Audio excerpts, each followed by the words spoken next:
संजय राऊत आहे ते सकाळी उठल्यापासून जे सुरुवात करतात रात्री काहीतरी टीका करूनच झोपतात। सकाळी एकनाथ शिंदेवर टीका, दुपारी अजित पवारांवर, परत देवेंद्र फडणवीसवर, रात्री घरी आल्यावर बायकोवर टीका करतात आणि झोपतात।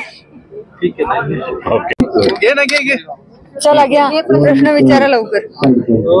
संजय राऊतांनी मुख्यमंत्र्यांवरती टीका केली आहे, म्हणतात की मुख्यमंत्र्याचे कशात दम आहे सगळ्या निवडणुकीनंतर कळेल।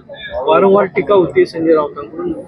अच्छा, खरं संजय राऊतांसारख्यावर बोलणं आता लहान मुलगा सुद्धा कंटाळतो आणि त्याच्यावर कोणी बोलूच नाही आणि त्यांचं कोणी ऐकू नये असं मला स्पष्टपणे सांगावं वाटतं। संजय राऊत आहे ते सकाळी उठल्यापासून जे सुरुवात करतात रात्री काहीतरी टीका करूनच झोपतात। सकाळी एकनाथ शिंदेवर टीका, दुपारी अजित पवारांवर, परत देवेंद्र फडणवीसवर, रात्री घरी आल्यावर बायकोवर टीका करतात आणि झोपतात।